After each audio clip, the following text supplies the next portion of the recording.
ഇതിൽ ആദ്യത്തെ ഒരു സിനിമ അക്കരെ അക്കരെ അക്കരെ. ഈ അടുത്ത് തുടക്കം സിനിമയുടെ പ്രൊമോഷൻ സമയത്ത് മോഹൻലാലിന്റെ മകൾ വിസ്മയ പറഞ്ഞ വിസ്മയ ഏറ്റവും കൂടുതൽ റിപ്പീറ്റ് ആയിട്ട് കാണുന്ന മോഹൻലാലിന്റെ ഇഷ്ടപ്പെട്ട ഒരു സിനിമയുള്ള ഒരു സിനിമയാണ് അക്കരെ അക്കരെ എന്ന് പറയാറുണ്ട്. രസമുള്ള സിനിമയാണ്. പക്ഷെ അന്ന് ആ സിനിമ വലിയ വിജയമായില്ല. അതിന് പല കാരണങ്ങൾ എനിക്ക് തോന്നിയിട്ടുള്ളത്. ഒന്ന്, എൻ്റെ ഒരു ബഡ്ജറ്റ്. അന്ന് അമേരിക്കയിലാണ് ആ സിനിമ ഷൂട്ട് ചെയ്തിട്ടുള്ളത്. 7 Arts വിജയകുമാറാണ് അത് പ്രൊഡ്യൂസ് ചെയ്തിരിക്കുന്നത്. പിന്നെ അപ്പൊ അത്ര ബഡ്ജറ്റ് വന്നതുകൊണ്ടായിരിക്കാം ഒരു കാര്യം എന്ന് പറയുന്നത്. പിന്നെ ഒന്ന് എനിക്ക് തോന്നിയിട്ടുള്ളത്, നാടോടിക്കാറ്റ് പട്ടണപ്രവേശത്തിന്റെയും തുടർച്ചയാണ്. അപ്പൊ നാടോടിക്കാറ്റ് പട്ടണപ്രവേശം സത്യനന്ദിക്കാട് ചെയ്തു, അതൊരു വേറൊരു മോഡാണ്. അപ്പൊ ആളുകൾ ഇതൊരു നാടോടിക്കാറ്റിന്റെ പട്ടണപ്രവേശത്തിന്റെ തുടർച്ചയായി കണ്ടതുകൊണ്ടായിരിക്കാം. ഒരു പക്ഷേ ഇതൊരു പ്രിയദർശൻ മോഹൻലാൽ ശ്രീനിവാസൻ സിനിമ എന്ന രീതിയിൽ ഒരു സ്റ്റാൻഡ് അലോൺ സിനിമയായിട്ട് ആയിരുന്നു വന്നിരുന്നെങ്കിൽ ചിലപ്പോൾ എക്സ്പെക്ടേഷൻസ് ഇങ്ങനെയല്ലായിരിക്കാം. അതാണെന്ന് എനിക്ക് തോന്നുന്നു. എന്നാലും എനിക്ക് ഭയങ്കര ഇഷ്ടപ്പെട്ടിട്ടുള്ള ഒരു സിനിമ തന്നെയാണ് അക്കരെ അക്കരെ അക്കരെ. അടുത്ത സിനിമ മോഹൻലാലിന്റെ റിലീസായത് എയ് ഓട്ടോ. വേണുനാഗവള്ളി മോഹൻലാൽ സിനിമ എന്ന് പറയുമ്പോൾ അതിന് മുമ്പ് സുഗമോ ദേവി, സർവകലാശാല, പിന്നീട് രക്തസാക്ഷികൾ സിന്ദാബാദ്, ലാൽ സലാം, കുറെ സിനിമകളുണ്ട്. പക്ഷെ ഇതൊരു വേറൊരു തരത്തിലുള്ള സിനിമ. അതെനിക്ക് തോന്നുന്നത് അത് ഇവരുടെ ഒരു കൂട്ടായ്മയുടെ ഒരു സിനിമ തന്നെയാണത്. ഒരു വേണുനാഗവള്ളി, അന്ന് മോഹൻലാൽ വേണുനാഗവള്ളി വിളിച്ച് പറഞ്ഞതും ഇങ്ങനെ തന്നെയാണ്. നമുക്കൊരു ഓട്ടോക്കാരുടെ ഒരു കഥ, ഒരു സാധാരണ ഒരു കഥ, നമുക്ക് ഒരു ഹിറ്റ് ആവാൻ പോകുന്ന ഒരു സിനിമ ചെയ്യാം. അങ്ങനെ ഒരു ഫോർമുല വെച്ചിട്ട് ചെയ്ത സിനിമ തന്നെയാണ് എയ് ഓട്ടോ. നല്ല രസമുള്ള സിനിമ. ഞാൻ ആ സിനിമ 1ാം ക്ലാസ്സിൽ പഠിക്കുമ്പോഴാണ് ആ ഒരു സിനിമ. U K ജിയിലാണ്. ശരിക്കും 1990 ഫെബ്രുവരി ആ ഒരു മാസമാണ്. അന്ന് ഒന്നിലെത്തിയിട്ടില്ല, UKG പഠിക്കുമ്പോൾ. അന്ന് ഗുരുവായൂർ ജയശ്രീ തിയേറ്ററിലാണ് സിനിമ കണ്ടിട്ടുള്ളത്. പക്ഷെ ഞാൻ ആ സിനിമ തിയേറ്ററിൽ പോയതേ ഓർമ്മയുള്ളൂ. ഞാൻ അവിടെ കിടന്ന് ഉറങ്ങി. സെക്കൻഡ് ഷോനാണ് പോയത്. പക്ഷെ പിന്നീട് എന്റെ ഭയങ്കര ഫേവറേറ്റ് സിനിമയാണ് അതിലെ മോഹൻലാലിന്റെ ഒരു കഥാപാത്രവും. ആ ഒരു സിനിമയെ കുറിച്ച് നമ്മുടെ നടൻ നന്ദു ഒരിക്കൽ പറഞ്ഞിട്ടുണ്ട്. അന്ന് ഈ ഡ്രൈവർ കുട്ടപ്പൻ എന്ന് പറഞ്ഞ സിനിമയിൽ ലൊക്കേഷനിൽ വണ്ടി ഓടിയിരുന്ന ഒരു വളരെ സീനിയർ ആയിട്ടുള്ള ഒരാളുണ്ടായിരുന്നു, കുട്ടപ്പൻ. അന്ന് ചെറുപ്പമാണ്, 90കളിലൊക്കെ. കുട്ടപ്പൻ എന്നാണ് എല്ലാവരും വിളിക്കുക. കുട്ടപ്പൻ വണ്ടിയോട് സംസാരിക്കും, വണ്ടിക്ക് പേരിടും, ഓടിക്കുന്ന വണ്ടിയോടൊക്കെ സംസാരിക്കും. അപ്പൊ അതാണ് ഇതില് സുധി എന്ന് പറഞ്ഞ കഥാപാത്രം സുന്ദരി എന്നൊരു പേരിട്ട് വണ്ടിയോട്, ഓട്ടോറിക്ഷയോട് സംസാരിക്കണം എന്നൊക്കെ പറഞ്ഞു കേട്ടിട്ടുണ്ട്. അതായത് രസമുള്ളൊരു സിനിമയാണ്. അന്നാ ഒരു സിനിമ ഇറങ്ങിയ ശേഷം ഒരുപാട് ഓട്ടോ ഡ്രൈവർമാർ സുന്ദരി എന്ന് പേരിട്ടിട്ടുണ്ടായിരുന്നു. എന്തായാലും നിങ്ങളെല്ലാവരും ഒരു സിനിമ കണ്ടിട്ടുണ്ടെങ്കിൽ അതിന്റെ ഓർമ്മകൾ പറയാം. അടുത്ത സിനിമ നമ്മളെല്ലാവരും റിപ്പീറ്റ് കാണുന്ന ഒരു സിനിമയാണ്. എനിക്ക് തോന്നുന്നു അതിലെ സീൻസ് കാണാത്ത, ആഴ്ചയിൽ ഒരു ദിവസമെങ്കിലും ഞാൻ അതിലെ സീൻസ് കാണും. Number 20 Madras mail. ജോഷി ഡെന്നിസ് ജോസഫ് കൂട്ടുകെട്ട സിനിമ. ആ സിനിമ പക്ഷെ നമുക്കറിയാം, അത് ഡെന്നിസ് ജോസഫിന്റെ ചരിത്രമയിലൂടെ കണ്ടിട്ടുണ്ടെങ്കിൽ നിങ്ങൾക്ക് ഓർമ്മ ഉണ്ടാവും. ആ ഒരു ഷൂട്ടിന്റെ സമയത്തൊക്കെ ഉണ്ടായിരുന്ന ചില പ്രശ്നങ്ങൾ കാരണം പിന്നീട് ജോഷി ഡെന്നിസ് ജോസഫും സിനിമകൾ കുറെ നാളുകൾക്ക് ശേഷം കുറെ നാളുകൾക്ക് ചെയ്തില്ല. കുറെ നാൾ കഴിഞ്ഞ് ഇവര് ഭൂപതി എന്നൊരു സിനിമയാണ് ഇവര് പിന്നെ ചെയ്തിട്ടുള്ളത്. എന്തായാലും അതിഗംഭീരമായിട്ടുള്ള സിനിമ. പക്ഷെ അന്ന് ആ ഒരു സിനിമ വലിയ ലാഭം കിട്ടിയില്ല എന്നുള്ളത്. അത് ഫ്ലോപ്പ് ഒന്നുമില്ല, പക്ഷെ ലാഭം കിട്ടില്ല. കാരണം ഭയങ്കര ബഡ്ജറ്റാണ്. എനിക്ക് തോന്നുന്നു അന്ന് 1921 എന്നൊരു സിനിമ 88 ഇറങ്ങിയത്, അന്ന് 1 കോടിക്ക് മുകളിൽ ബഡ്ജറ്റ് വന്നൊരു സിനിമ. പിന്നെ വടക്കൻ വീരഗാഥ, അക്കരെ അക്കരയും നല്ല ബഡ്ജറ്റ് ആയിരുന്നു. പിന്നെ എനിക്ക് ഈ ഒരു സിനിമ അന്ന് 1 കോടി 1.5 കോടി എന്തോ ബഡ്ജറ്റ് ആ സിനിമയ്ക്ക്. അന്നൊരു 89ലൊക്കെ ഒരു ആവറേജ് ഒരു സിനിമ, മോഹൻലാലിന്റെ സിനിമയ്ക്ക് പറഞ്ഞ ഒരു ആവറേജ് ബഡ്ജറ്റ് എന്ന് പറയുന്നത് 40 ലക്ഷം 45 ലക്ഷം. കിരീടമൊക്കെ 45 ലക്ഷത്തിന് എന്താണ്, 45 കിരീടം എനിക്ക് തോന്നുന്നു 22 ലക്ഷത്തിന് എന്തുകൊണ്ട് കിരീടമൊക്കെ അന്ന് ചെയ്തിട്ടുള്ളത്. മോഹൻലാലിന്റെ പ്രതിഫലം അന്ന് 4.5 ലക്ഷമൊക്കെയാണ്. ദശരഥം സിനിമ അന്ന് 30 ലക്ഷത്തിനൊക്കെയാണ് തീർത്തിട്ടുള്ളത് 89. അപ്പൊ 1990 എന്ന് പറയുമ്പോൾ ഒരു 40 ലക്ഷത്തിനൊക്കെയാണ് ഒരു ആവറേജ് ഒരു അത്യാവശ്യം ബഡ്ജറ്റുള്ള മോഹൻലാൽ സിനിമ. അവിടെയാണ് 1 കോടിക്ക് മുകളിൽ ബഡ്ജറ്റ് വന്നിട്ടുള്ളത്. അപ്പൊ അതുകൊണ്ടായിരിക്കാം ആ ഒരു സിനിമ ലാഭം കുറഞ്ഞു പോയത്. പിന്നെ അതിന്റെ സെക്കൻഡ് ഹാഫ് നമ്മൾ ഇന്ന് കാണുമ്പോൾ നമുക്ക് ഭയങ്കര ഇഷ്ടം എന്ന് പറഞ്ഞാലും അന്ന് അതിന്റെ ഒരു ഒപ്പീനിയനൊക്കെ ഈ 2ാം പകുതി ആയപ്പോൾ, അവസാനമൊക്കെ ആയപ്പോൾ കുറച്ചൊരു അങ്ങനെ ഭയങ്കര ഫൺ മൂടി പോയി. ഒരു ത്രില്ലറിലേക്ക് പോകുന്നു, മർഡർ മിസ്റ്ററി എന്നൊക്കെ പറഞ്ഞ് ഡെന്നിസ് ജോസഫ് പറഞ്ഞിട്ടുണ്ട് അദ്ദേഹമല്ല അതിലെ പല സീൻസും എഴുതിയിട്ടുള്ളത് എന്നൊക്കെ.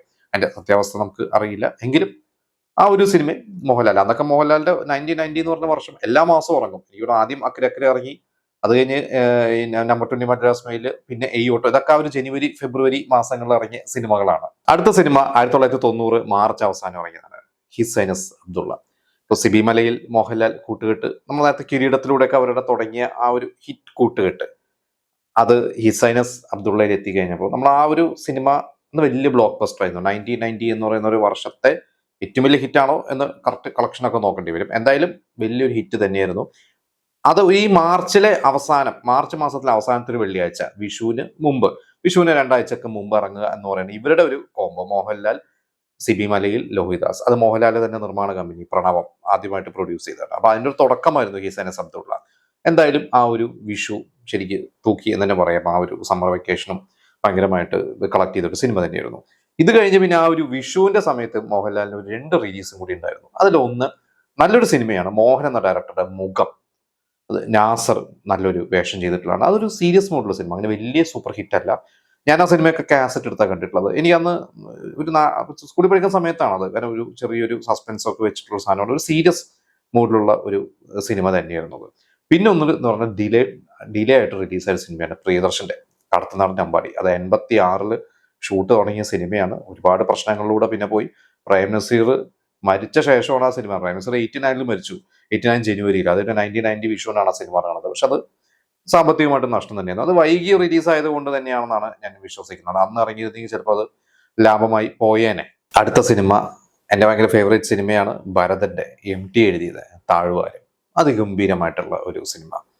അത് ഒരു ക്ലാസിക് സിനിമ എന്ന് പറയുന്നത് നമുക്ക് എന്ത് വേണമെങ്കിലും പറയാം ഒരു സിനിമയെ കുറിച്ച്. അത്ര, അതായത് അതൊരു ആക്ഷൻ മൂഡാണ്. പക്ഷെ അതിൽ ആക്ഷൻ ഉണ്ടോ എന്ന് ചോദിച്ചു കഴിഞ്ഞാൽ കുറച്ചേ ഉള്ളൂ. പക്ഷെ അതൊരു ഭയങ്കര റിവഞ്ച് സിനിമ തന്നെ, റിവഞ്ച് ഡ്രാമ എന്നൊക്കെ പറയാം. മോഹൻലാൽ അതിഗംഭീരമായിട്ട് പെർഫോം ചെയ്തിട്ടുള്ള ഒരു സിനിമ തന്നെയായിരുന്നു താഴ്വാരം.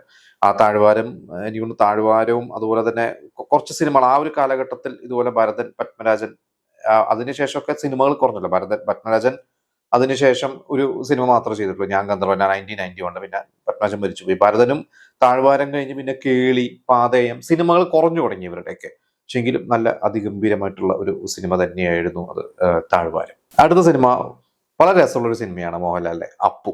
ഡെന്നിസ് ജോസഫ് ഡയറക്ട് ചെയ്തൊരു സിനിമ, ശ്രീകുമാരൻ തമ്പി എഴുതിയിട്ടുള്ള സിനിമ. എനിക്ക് അപ്പു എന്ന് പറയുമ്പോൾ പെട്ടെന്നല്ല കൂത്തമ്പലത്തിൽ ആ പാട്ടൊക്കെയാണ് ഓർമ്മ വരുന്നത്. അതും മോഹൻലാലിന്റെ ഒരു വളരെ പാവപ്പെട്ട ഒരു ക്യാരക്ടർ. അതിൽ ഈ പറഞ്ഞ പോലെ ചെറിയൊരു മിസ്റ്ററിയും കാര്യങ്ങളും ഒരു കൊലപാതകവും ഒക്കെ വരുന്നൊരു സാധനമാണ്. അതും എനിക്കൂടെ ഭയങ്കര വലിയ സൂപ്പർ ഹിറ്റ് അല്ല. ഞാൻ ആ സിനിമയൊക്കെ കാസറ്റ് എടുത്തിട്ടാണ് കണ്ടിട്ടുള്ളത്. പക്ഷെ പിന്നീട് TV-യിലൊക്കെ വന്നിട്ട് സ്ഥിരമായിട്ട് കാണുന്നതാണ്. നല്ല രസമുള്ള മോഹൻലാലിന്റെ ഒരു കഥാപാത്രവും നല്ല നമുക്കിപ്പോഴും കണ്ടിരിക്കാവുന്ന കുറെ രസമുള്ള കുറെ ക്യാരക്ടേഴ്സ് ഒക്കെ ഉണ്ടല്ലോ. അത് മുരളി ഒരു ശക്തമായിട്ടുള്ള ഒരു നെഗറ്റീവ് റോളാണ്. പിന്നെ നെടുമുടി വേണുവിന്റെ ക്യാരക്ടർ നല്ല ഒരു സിനിമ തന്നെയാണ് അപ്പു. പിന്നെ ഓണത്തിന് മോഹൻലാൽ 2 സിനിമയുണ്ട്. ഒന്ന് തമ്പി കണ്ണന്താനത്തിന്റെ ഇന്ദ്രജാലം, അതും കണ്ണൻ നായർ മോഹൻലാലിന്റെ ക്യാരക്ടർ. ഞാൻ തിയേറ്ററിൽ പോയി കണ്ടിട്ടുള്ള സിനിമയാണ്. അതിൽ മോഹൻലാലിന്റെ കണ്ണൻ നായർ എന്ന് പറയുന്ന ഒരു ക്യാരക്ടറൊക്കെ എനിക്ക് ഭയങ്കര ഇഷ്ടപ്പെട്ടിട്ടുള്ള ക്യാരക്ടറാണ്, ഇഷ്ടപ്പെട്ട സിനിമയാണ്. കുഞ്ഞിക്കിളി എന്നുള്ള ആ ഒരു പാട്ട്, ഒരു തമ്പി കാണാതാനം മോഹൻലാലിന്റെ എല്ലാം ഹിറ്റാണ്. ഒരു ഒന്നാമനെ ഒഴിച്ച് ബാക്കി എല്ലാ സിനിമയും, ഒരു രാജാവിന്റെ മകൻ പോലെ എല്ലാം സൂപ്പർ ഹിറ്റാണ്. അതിൽ പെടുത്താവുന്ന ഒരു ഗംഭീരമായിട്ടുള്ള ഒരു സിനിമ തന്നെയാണ് ഇന്ദ്രജാലം. മറ്റൊന്ന് IV ശശിയുടെ സിനിമയാണ് അർഹത. പക്ഷെ ഈ സിനിമ അന്ന് തിയേറ്ററിൽ വിചാരിച്ച പോലെ ഏറ്റില്ല. എനിക്ക് ഇന്ദ്രജാലം 2 ഒരേ സമയത്ത് ഇറങ്ങിയതാണ്. കുറെ സിനിമകളുണ്ട് ആ ഒരു 1990 എന്ന് പറയുന്ന ആ ഒരു ഓണം സീസണിൽ.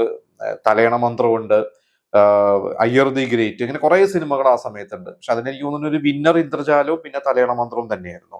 അർഹതയും ഞാൻ കുറേയായി, ഞാൻ എൻ്റെ കഥയും കാര്യങ്ങളൊക്കെ മറന്നുപോയി. എനിക്ക് IV ശശിയുടെയും ഈ പറഞ്ഞ 90 കഴിഞ്ഞ്, നേരത്തെ ഭരതനെ കുറിച്ച് പറഞ്ഞ 90 കഴിഞ്ഞ് പിന്നെ IV ശശി സിനിമകൾ കുറവാണ്. ഈ കുറവെന്ന് പറഞ്ഞാൽ പല ഒരു വർഷം കുറെ സിനിമകൾ ചെയ്ത IV ശശിക്ക് പിന്നെ വർഷത്തിൽ ഒരു സിനിമ അല്ലെങ്കിൽ 2 വർഷം കൂടുമ്പോൾ ഒരു സിനിമ എന്നുള്ള രീതിയിലോട്ടൊക്കെ 90s ശേഷം മാറി. എന്തായാലും ഇന്ദ്രജാലം എൻ്റെ ഫേവറേറ്റ് സിനിമ. അടുത്തത് മോഹൻലാലിന്റെയും മുരളിയുടെയും അതിഗംഭീര പെർഫോമൻസ് ഉള്ള ഒരു സിനിമയാണ്. കാരണം അതൊരു മോഹൻലാൽ സിനിമ എന്ന് പറയാൻ പറ്റില്ല. ലാൽ സലാം, വേണുനാഗവള്ളിയുടെ അതിഗംഭീരമായിട്ട സിനിമ. എൻ്റെ നെട്ടൂരാൻ ഇപ്പോഴും, നേരത്തെ ഞാൻ നമ്പർ 20 മദ്രാസ് മെയിലിനെ കുറിച്ചൊക്കെ പറഞ്ഞ പോലെ, ഇപ്പോഴും ഇടയ്ക്കെടുത്തല്ല സീൻസ് ഒക്കെ കാണുന്നതാണ് ലാൽ സലാമിലെ പല രംഗങ്ങളും. അതിൽ മോഹൻലാൽ മുരളിയായിട്ടുള്ള സീൻസ് ആണെങ്കിലും മോഹൻലാൽ ഗീതയായിട്ടുള്ള, അതിൽ നെട്ടൂരാൻ വിളിച്ച അത്ര മുദ്രാവാക്യം ഒന്നും വിളിച്ചിട്ടില്ല എന്ന് പറയുന്ന ഒരു സീനൊക്കെ അത് ഗംഭീരമായിട്ട് പെർഫോം ചെയ്തിട്ടുള്ളതാണ്. അത് ആ ക്രിസ്മസിനാണ് ഇറങ്ങിയത്. ആ ക്രിസ്മസ് തൂക്കിയ ഒരു സിനിമ തന്നെയായിരുന്നു ലാൽ സലാം. അപ്പോൾ ഇത്രയും സിനിമകളാണ് മോഹൻലാലിന്റെ ആ വർഷം ഇറങ്ങിയത്. അത് കുറേ ബ്ലോക്ക് ബസ്റ്റേഴ്സ്, ചില ആവറേജ് ഹിറ്റുകൾ, ചില ഫ്ലോപ്പുകളൊക്കെ ഉണ്ട്. ഇതിൽ ഫേവറേറ്റ് ഏതാണെന്ന് ചോദിച്ചാൽ ഒറ്റ ഉത്തരം പറയാൻ പറ്റില്ല എനിക്ക്. ലാൽ സലാം ഉണ്ട്, അക്കരെ അക്കരയുണ്ട്, എയ്യോട്ടോ ഉണ്ട്, ഹിസനസ് അബ്ദുള്ള ഉണ്ട്, ഇന്ദ്രജാലം ഉണ്ട്. എല്ലാം ഇതൊക്കെ ഇഷ്ടപ്പെട്ട സിനിമകൾ തന്നെയാണ്. പല ജോണറുള്ള സിനിമകളാണ്. ഇതിൽ പല സിനിമകളും തിയേറ്ററിൽ പോയി കണ്ടിട്ടുണ്ട്. ഞാൻ നേരത്തെ പറഞ്ഞ എയ്യോട്ടോ, ഇന്ദ്രജാലം ഇതൊക്കെ തിയേറ്ററിൽ പോയി കണ്ടിട്ടുള്ള സിനിമകളാണ്.